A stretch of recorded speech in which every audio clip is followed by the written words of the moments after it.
المتقین والصلاة والسلام علی سید الانبیاء وافضل المرسلین الطیبین الطاہرین واصحابہ الاکرمین افضلین اجمعین اما بعد فاعوذ باللہ من الشیطان الرجیم بسم اللہ الرحمن الرحیم لا اقسم بهذا البلد وانت حل بهذا البلد صدق اللہ مولانا العظیم وصدق رسولہ النبی الکریم وَنَحْنُ عَلَى ذَلِكَ لَمِنَ الشَّاهِدِينَ وَالشَّاكِرِينَ وَالْحَمْدُ لِلَّهِ رَبِّ الْعَالَمِينَ جس سہانی گھڑی چمکا طیبہ کا چاند، جس سہانی گھڑی چمکا طیبہ کا چاند، اس دل افروز ساعت پہ لاکھوں سلام۔ قوت عشق سے ہر پست کو بالا کر دے، قوت عشق سے ہر پست کو بالا کر دے، دہر میں اسم محمد سے اجالا کر دے، دہر میں اسم محمد سے اجالا کر دے۔ معزز سامعین کرام، بزرگوں، اللہ رب العالمین کے پیارے پیارے بندوں، پیارے مصطفیٰ جان رحمت صلی اللہ تعالیٰ علیہ وسلم کے غلاموں، تمام تعریف خالق ارض و سماوات، حی قیوم ذوالجلال والاکرام، ہر چیز پہ قدرت رکھنے والی ذات اقدس کے لیے سزاوار ہے۔ لاکھوں درود، کروڑوں خربوں صلاۃ و سلام اس ہستی بے کساں پر جو ہم غریبوں کے آقا، یتیموں کے مولا، اللہ کے پیارے حبیب، ساری انسانیت کے طبیب سیدنا احمد مجتبیٰ محمد رسول اللہ صلی اللہ تعالیٰ علیہ وسلم کی ذات مقدس پر، جن کو رب ذوالجلال خاتم النبیین سید المرسلین بنا کر پیدا فرمایا۔ معزز سامعین اکرام، الحمدللہ ماہ ربیع النور کی نسبت سے ہم جیسے ربیع النور کا چاند نظر آیا، حضور کی ولادت باسعادت کی سیرت سماعت فرما رہے ہیں۔ عزیزان گرامی، وہ سلسلے کو آگے بڑھاتے ہوئے پیارے نبی صلی اللہ تعالیٰ علیہ وسلم 12 ربیع الاول پیر کے دن صبح صادق کے وقت مکہ کی سرزمین پہ جلوہ گر ہوئے۔ ہم نے سماعت فرمایا جس وقت آقا جلوہ گر ہوئے اس وقت دنیا کا کیا حال تھا۔ آقا علیہ السلام کو اللہ نے کیسی شان کے ساتھ پیدا فرمایا، کس شان اور عظمت کے ساتھ اللہ کی برہان بن کے حضور دنیا میں جلوہ گر ہوئے۔ عزیزان گرامی، یہ سیرت چل رہی ہے۔ ہم آج حضرت حلیمہ سعدیہ رضی اللہ تعالیٰ عنہ، جو میرے اور آپ کے آقا مولا حضور تاجدار کائنات صلی اللہ تعالیٰ علیہ وسلم کی دائی ماں ہے، ان کا ذکر خیر سماعت فرمائیں گے۔ عزیزان گرامی، میرے اور آپ کے آقا مولا کی امی جان سیدہ بی بی آمنہ سلام اللہ علیہا 3 دن تک حضرت سید عالم صلی اللہ تعالیٰ علیہ وسلم کو اپنا دودھ پلائے۔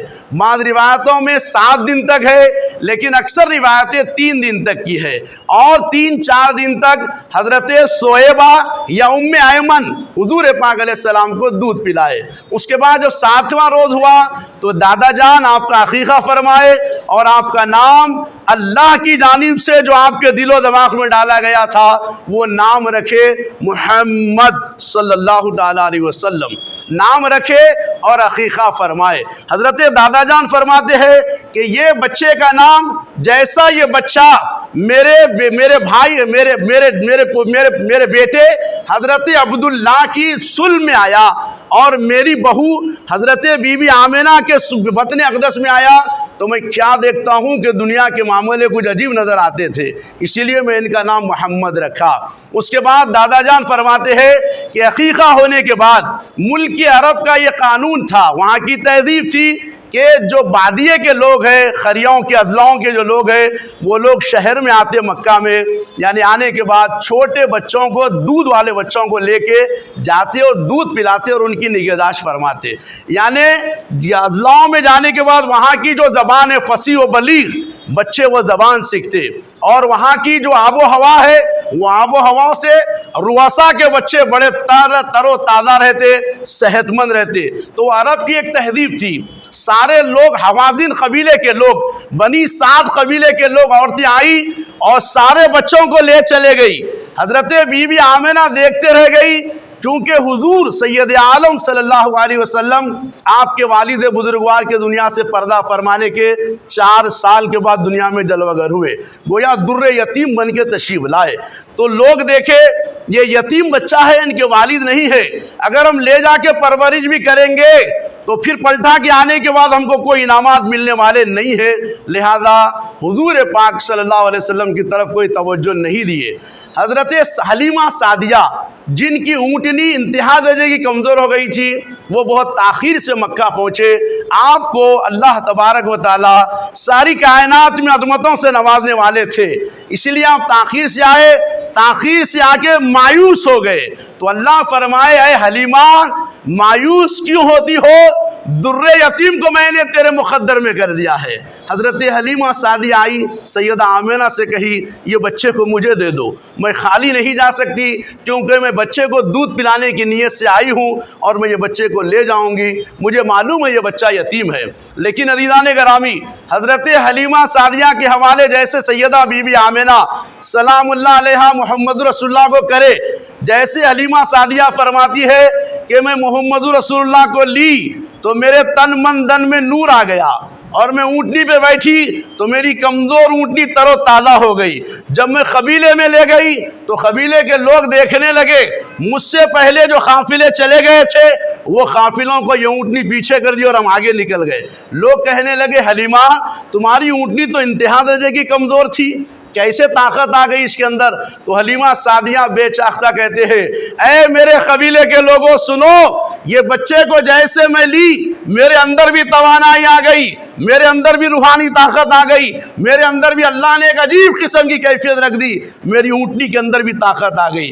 حضرت حلیمہ سعدیہ رضی اللہ عنہا حضور پاک علیہ السلام کو 2 سال تک دودھ پلائے، بعض روایتوں میں مورخین 6 سال بھی لکھے۔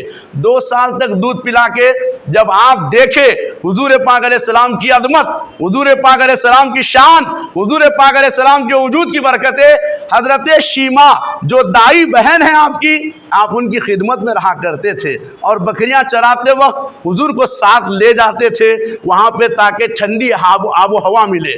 عزیزان گرامی، شیمہ کیا فرماتی ہے بعد میں جیسے میرے دائی بھائی، میرے بھائی محمد کو میں جب لے کے جاتی تو جہاں ہریالی نہیں ہوتی تھی وہاں محمد کو ٹھہراتی تو خود بخود ہریالی اگا جاتی تھی، خود بخود ہرے بھرے ہو جاتے، اور میں جدھر جاتی سارے بکریاں ادھر آ جاتے، میں جدھر جاتی ادھر کیا دیکھتی ہوں کہ اگر سورج بھی ہے تو ایک ابر آ جاتا اور ہم سب کے اوپر سایہ کر دیتا۔ عزیزان گرامی، ایسے بے شمار واقعات۔ حضرت شیمہ رضی اللہ عنہا بعد میں اسلام قبول کی، آپ بھی اور آپ کی امی جان بھی اور آپ کے والد بزرگوار حضرت حارث بھی، یہ سارے اسلام قبول کیے۔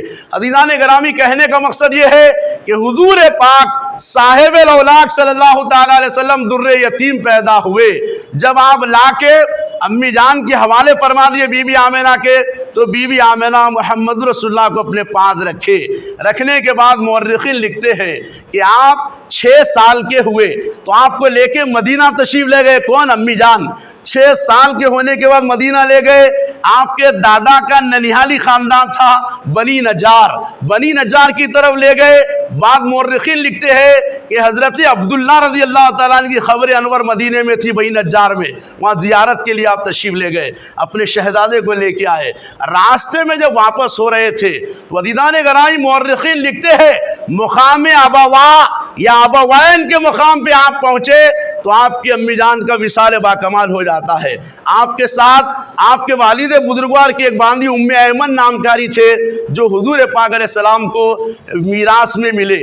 ام ایمن آپ کے ساتھ تھے، آپ کو لے کے مدینہ تشریف لائے۔ لانے کے بعد کہتے ہیں کہ دیکھو ان کی امی جان کا فلاں مقام پہ انتقال ہوا، وہیں پہ تدفین ہو گئی۔ تو حضرت عبد المطلب حیات تھے، عبد المطلب انہیں پرورش میں لیے 2 سال رہے۔ جب حضور 8 سال کے ہوئے تو عبد المطلب بھی دنیا سے پردہ فرما گئے۔ عبد المطلب پردہ فرمانے کے بعد کعبے کی نگرانی بنو امیہ کے خاندان کو چلے گئی۔ حضرت عباس رضی اللہ تعالیٰ جو حضور کے چچا تھے، وہ حاجیوں کو پانی پلانے کی ذمہ داری ان کے حوالے تھی۔ آپ کے انتقال کے بعد آپ حضرت ابو طالب رضی اللہ تعالیٰ عنہ کو فرمائے کہ دیکھو یہ محمد ہے، یہ احمد ہے، یہ حامد ہے، یہ محمود ہے، ان کی عظمت میں دیکھا ہوں، ان کے جیسا پیدا ہوئے۔ میں کعبے کا طواف کر رہا تھا ابو طالب، میں کیا دیکھتا ہوں کہ کعبہ میرے حضور کے گھر کی طرف جھک گیا تھا۔ جیسے میرے بیٹے کے گھر بچہ پیدا ہوا میں کیا دیکھتا ہوں کہ کعبے کے سارے بت نیچے گر گئے ہیں، میں غیب سے آوازیں سن رہا ہوں کہ محمد رسول اللہ جلوگر ہو گئے ہیں، آپ ان کی نگہداشت کرنا، آپ ان کی نگرانی کرنا، آپ ان کی کفالت کرنا۔ حضرت ابو طالب رضی اللہ تعالیٰ عنہ حضور کی کفالت کیے۔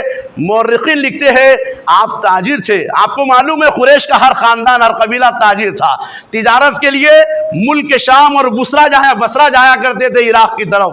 حضرت ابو طالب آپ کی کفالت میں آقا آ گئے تو آپ کو لے کے ملک شام کی طرف سفر میں جا رہے تھے۔ جب بصرہ آیا، یعنی بصرہ جس کو ہم کہتے ہیں وہ ہے اصل بصرہ، وہ بصرہ آیا تو عزیزان گرامی اگر راہ باہر نکل گیا، نکل کے جیسے حضور اور ابو طالب کے ساتھ حضور آ رہے ہیں، جیسے دیکھا تو اپنی گردن خم کر دیا، باہر آیا، ابو طالب کی دست بوسی کیا، اس کے بعد آقا کی قدم بوسی کیا۔ ابھی آقا چھوٹی 12 سال کی عمر میں ہے تو عزیزان گرامی وہ پوچھتے ابو طالب کیا بات ہے تم یہ بچے کا اتنا استقبال کر رہے، تم تو توریت اور انجیل کے بہت بڑے عالم ہو، تمہاری ساری دنیا سراتی ہے، تمہاری عزت و احترام کرتی ہے، تم یہ بچے کے قدم چوم رہے ہو۔ تو وہ راہب بحیرہ کہتا ہے سنو، یہ بچے کے اندر خاتم النبیین کی صفتیں ہے، یہ بچے کے اندر اللہ کے محبوب کی صفتیں ہے، یہ بچے کے اندر نبی و رسول کی صفتیں ہے۔ بولے آپ کو کیسے معلوم؟ بولے جب اب آپ لوگ آ رہے تھے تو میں کیا دیکھتا ہوں کہ آپ پہاڑ سے اتر رہے تھے، ہر جھاڑ ہر پہاڑ حضور کے قدموں میں سجدہ کر رہا تھا، حضور کی طرف جھک گیا تھا، اور میں دیکھ رہا ہوں جس طرف سے مصطفیٰ آ رہے ہیں اگر دھوپ ہے تو ابر ان کے اوپر سایہ کیا ہوا ہے، یہ آخری نبی کی نشانی ہے جو میں نے توریت اور انجیل میں پڑھی ہے، یہ نبی آخر الزماں ہے، ان کی حفاظت کرو۔ تو عزیزان گرامی ایسے بے شمار معجزے، ایسے بے شمار واقعات نبی کریم علیہ السلام کے بچپن کے ہیں۔ انشاءاللہ ہم یہ سلسلے کو جاری رکھیں گے اور آگے بھی سماعت فرمائیں گے۔ اللہ کی بارگاہ سے دعا ہے کہ الہ العالمین جو کچھ سنایا ہوں، جو کچھ سنا گیا، مولا اپنے فضل و کرم سے عمل کی توفیق رفیق عطا فرما، عالم اسلام کا بول بالا فرما دے، حضور کی سچی محبت عطا فرما، حضور کی سچی وابستگی عطا فرما، حضور کے حسوے پہ چلنا نصیب فرما دے، حضور کی سنتوں کو زندہ کرنے والا بنا دے، حضور کی سنتوں پہ عمل کرنے والا بنا دے۔ الہ العالمین کچھ رہے یا نہ رہے پر یہ دعا ہے کہ امیر نزا کے وقت ہم سب کا ایمان سلامت رہے۔ وصلی اللہ تعالی علی خیر خلقہ ونور عرشہ وآلہ واصحابہ اجمعین۔ اللہم ربنا تقبل منا الفاتحہ۔